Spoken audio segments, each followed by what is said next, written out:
Just welcome everybody. I'm excited for this year. Summer went by so fast, but a lot of exciting things with Arizona women's basketball. The first day you guys get to see them in actual red uniforms and get to meet our new faces, but I think we've put together a really strong team, great kids, and just excited to get going. So I'm happy that today's the day. Adia, over the years, the number of returning players has always been kind of a factor of what people think good teams are going to be. Yeah. But the way things are now, I mean, that's clearly can't be as much of a factor. You've turned over a lot of your team. Yeah. How does a coach work through that? What are the kinds of things you have to do differently than maybe you used to? I think just the climate with women's basketball, you're going to see that with every top program. You're going to see that, obviously a top program, if you have a lot of freshmen, they're usually not going to sustain and stay. And I think that's just how it is with the transfer portal.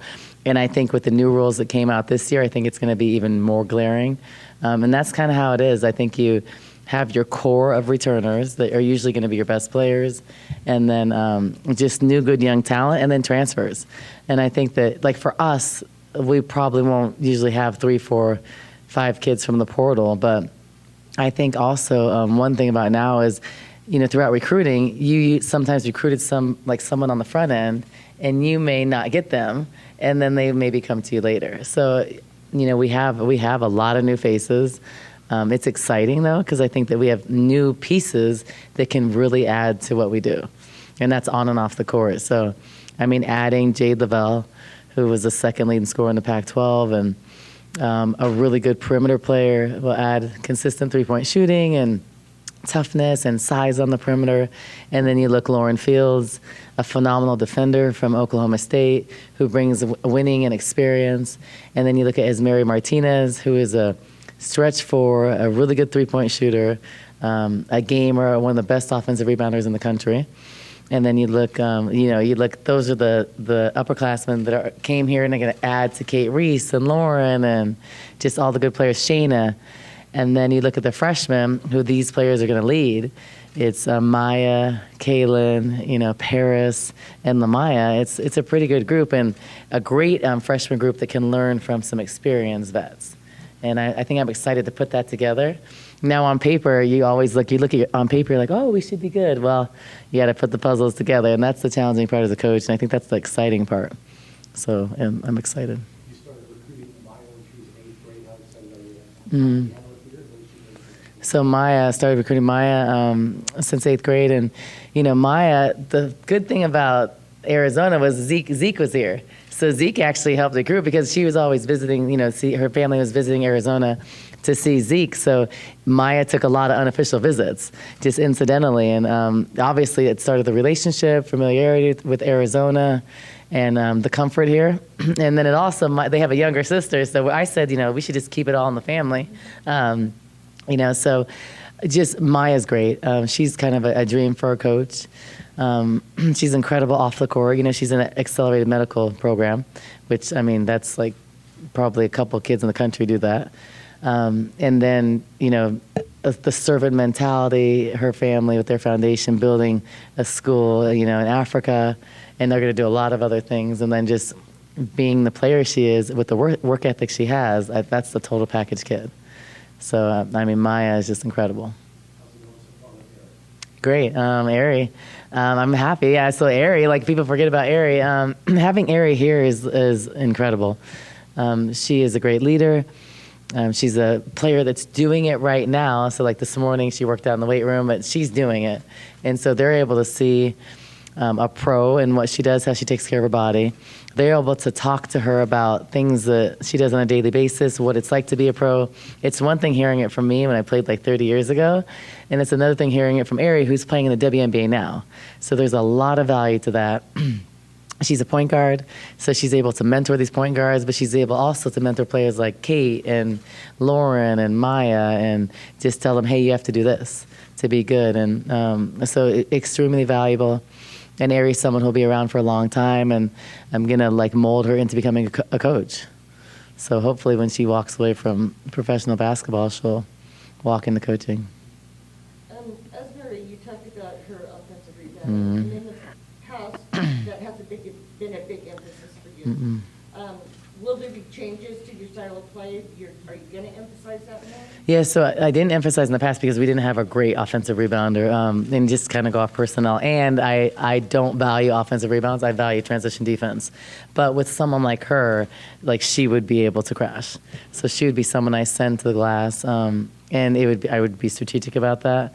And I wouldn't change my whole philosophy, but I would cater it to her. So just like when Ari was here, she's one of the best rebounders in the country, and she rebounded better than most post players. I always sent her to the glass. So just kind of going off of what we do best and what we have. And as Mary is a great rebounder, so she will crash. Do you think we'll ever get to see these players in like a red-blue game? Well, we wouldn't have enough players to have a red-blue game right now. We've had a lot of people like injured or out, or there's a concussion. There's like someone got stitches on their thumb. Like there's just all these little random things. But I honestly never did a red-blue game because of just the attendance in the past. But I think it'd be something that I would consider. Like, do you guys think a red-blue game would be good here? A volleyball does one. Yeah, they do actually. Okay, I might decide that's a great idea. So I might just, no, I really think that would be good. I just think we never thought about it, never did it. And also when I played, we did the wheelchair basketball, so that was fun. That would be something I'd consider for sure. If I got feedback that people would love it, I think it'd be fun. It'd be good. So with sort of this, a new season starting, about to start, and a lot of new players and everything, and a freshman class that comes in as the best freshman class that has been recruited to this program, what have you seen as sort of starting to be sort of your identity? I know it's really early.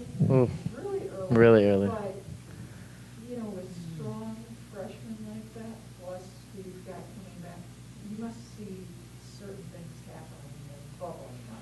Yeah, it's hard just because we haven't had a whole lot of team practices. We've had a lot more of individual skill that we do in the off season.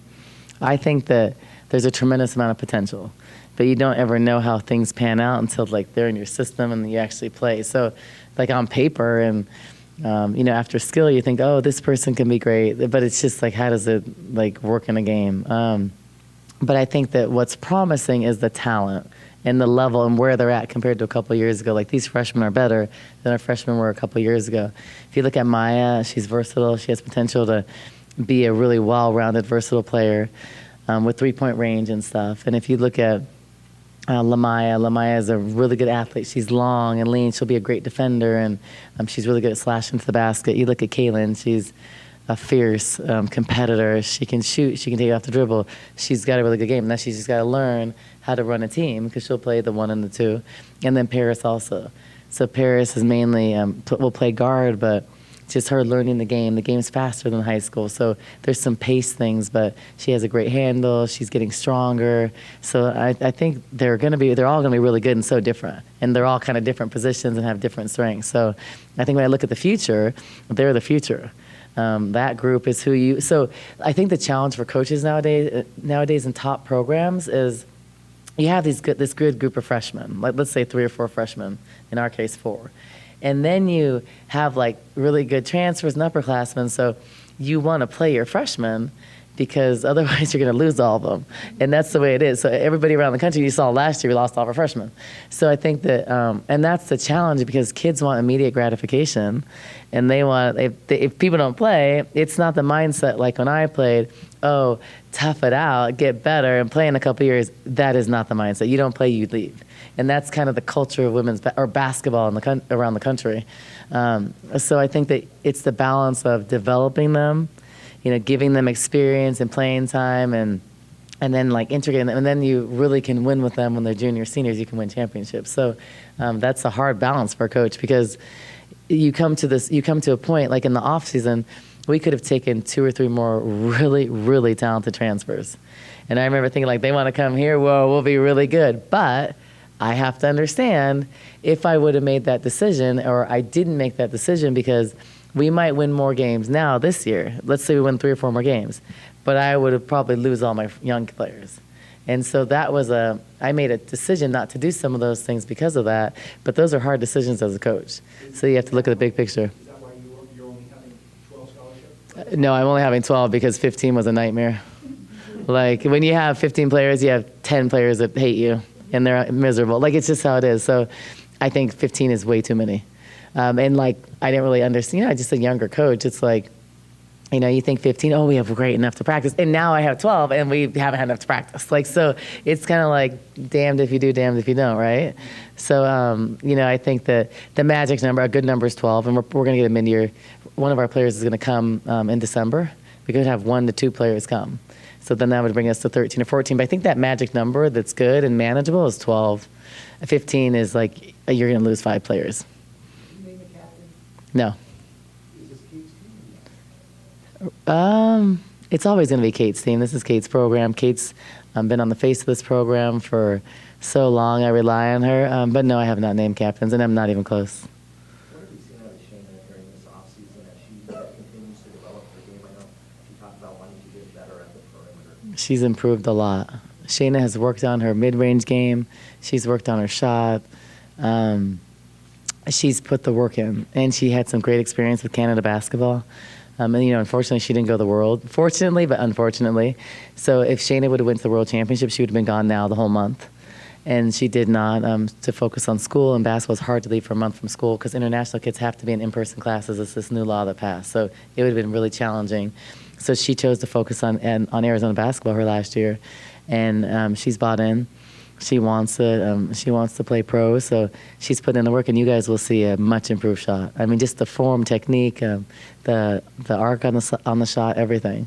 You talked about individually the freshmen and what they bring to the table, but if you were asked to describe this recruiting class, what's something that's kind of stood out to you about them, even though you guys haven't been in practice yet? They're great kids and great people.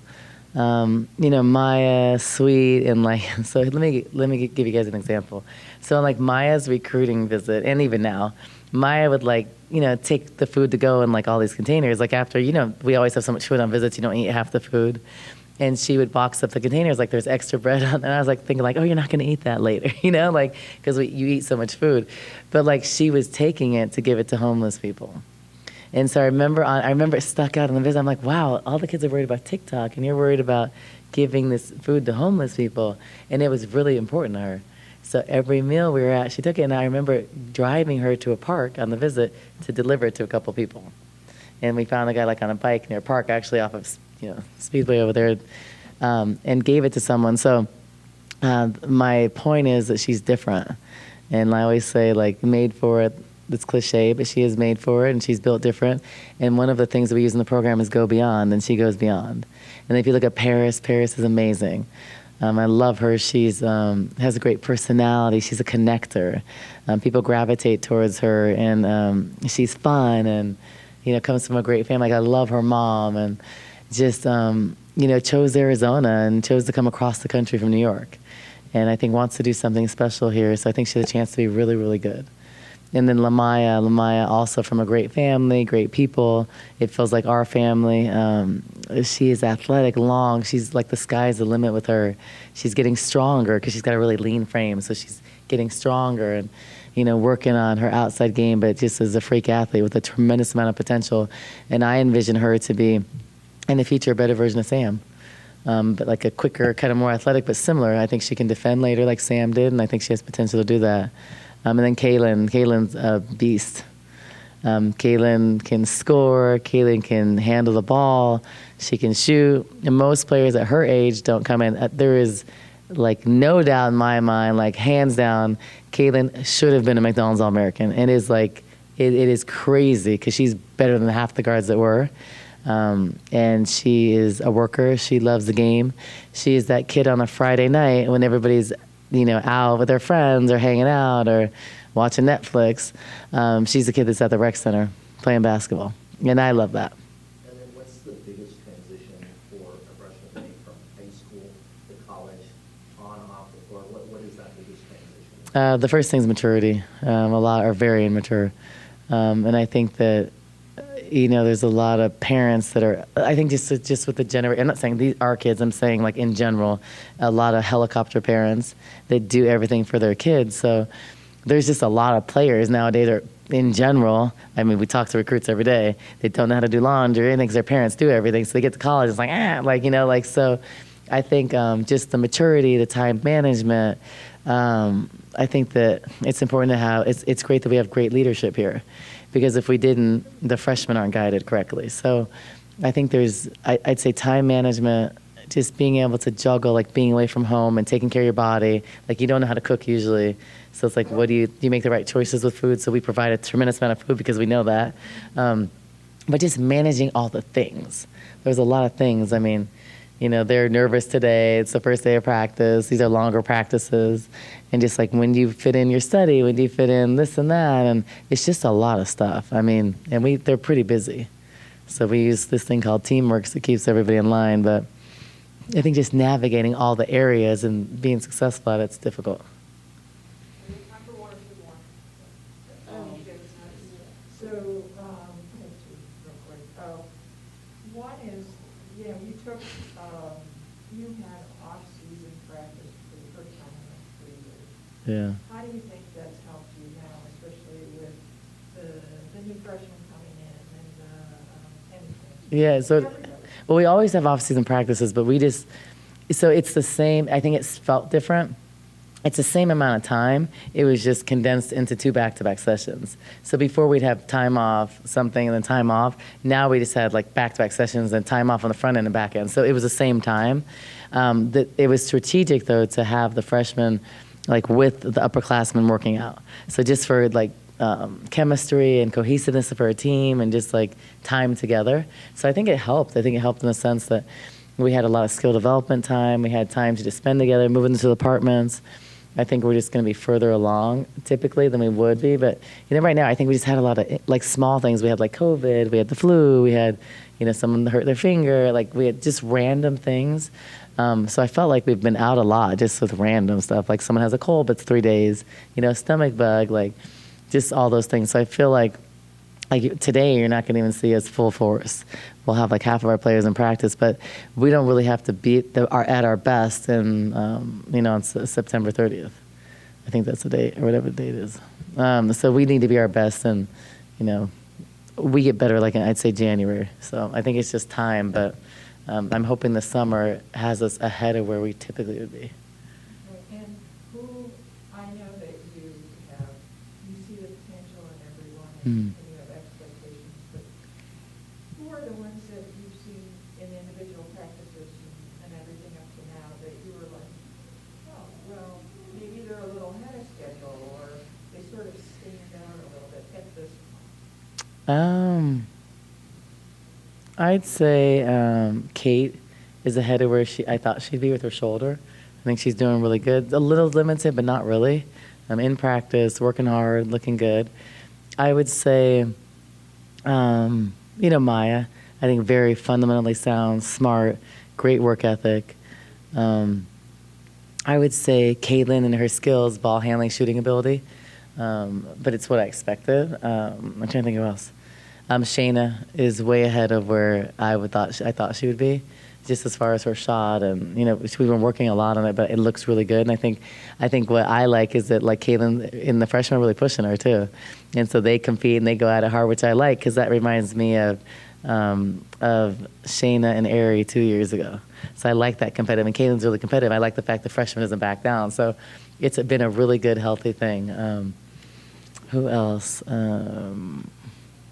I think the rest is like things I expected. Like a freshman has to learn how to read the game, and the pace is faster. Like, you know, Shayna guarding Kaylin is different than a high school kid guarding her.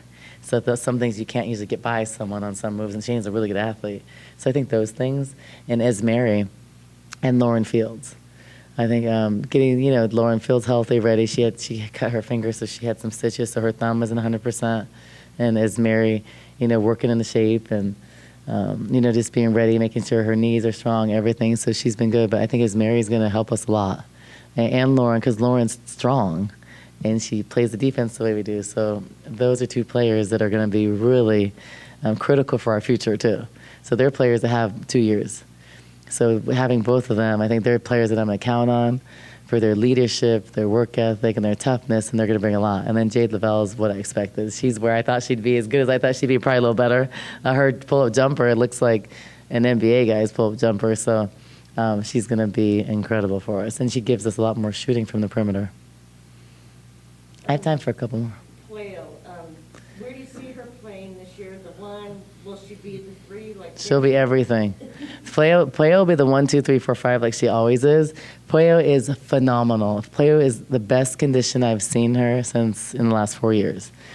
She came back extremely fit, strong, better leader. Pueo has, so you say one of the people that amaze me, Pueo. She just doesn't talk, so I forgot about her because she's so quiet. But incredible. She's someone that's, and Pueo can stay another year, and don't think I'm not going to be talking her into it right now. I'm going to be like, are you going to stay next year? I might just have to recruit another Spanish player to keep her here. But she's been incredible. Shooting the ball well, strong, great off the dribble. She's going to have her best year yet, guaranteed. Don't guarantee, but guaranteed she should, or kind of guaranteed, but she should. And she's been, I think, a whole another level. So I really want her to come back because she's valuable. And I think this year, I think she's going to take it to another step up. How do you think that playing 3x3 helped her this summer? I think it helped. It must have helped her because she's. It had to help, and I kind of forgot about that. She won gold. It has to have helped her because something just Pueo's like just sometimes Pueo's on siesta, just chilling, but she has. It's like another knot, like it's a big step up just in everything. And so I think that must have helped her confidence, or maybe it's because she always plays with the Spanish national team. I see something different. So it must be a mental confidence, maybe it's a ready for the next step after. It's a different focus. It's a different level. It is a different confidence. Her body is different, everything. So that must be one of the reasons that's helped it because she's like a different player. How important was it to Jade, not only because she's such a good scorer, but playing in the Pac-12 and going through the run of the Pac-12 season? She's been there, done that, and knows the experience of this conference. I mean, it helped so much. And one other thing that helped is I remember playing against her, like, can someone stop her? Like, I remember playing against her, like, okay, is someone going to, like, not let her shoot? But I think if you look at Jade, you look at her efficiency. So her size is good. Like, she's really strong. Her height on the perimeter, I like big guards. What's special about her is her shooting ability and the way she pulls up. And if you look at her stats, she's very efficient. And, I mean, to be efficient and take the amount of shots she did on a team that wasn't like the top team in the Pac-12, it's hard because then they focus on you. So I think she'll be even better here. May not get as many shots just because we're a better team. It'll be a little bit more balanced. But she's good. She's good. She's strong. I think she's going to have an amazing year. Shannon talked about Jade's jumper and talked about that. It's like she rises on her jumper. How much does that help when you're able to get, rim level and being able to... I don't know because I've never done it, but I'm assuming it helps a lot. No, I think it's just like, and I hate this is so sexist to say like it's like a guy's pull-up because that's a sexist comment, but most like you don't see a lot of female basketball players that jump the way she does, but you don't really see like a jump shot in women's basketball. Like some pros like Joel Lloyd and some WNBA players, but it's rare that you can just like stop and rise up and shoot, and like she has that. And it's like there's not a lot of female players in the country that have that. She's a great scorer. Like she'll be a pro. I think with her, is like she sometimes will settle for that jumper. When she's strong, she can get to the rim too. So we'll work on her being like improving in both areas. And I think for us, the great thing is she came from ASU. ASU, they play tough defense. So she's not going to be, that's not going to be a big adjustment. Because remember, most scorers don't like to play defense. But she already is out of school to play defense, so I think that's a benefit for us.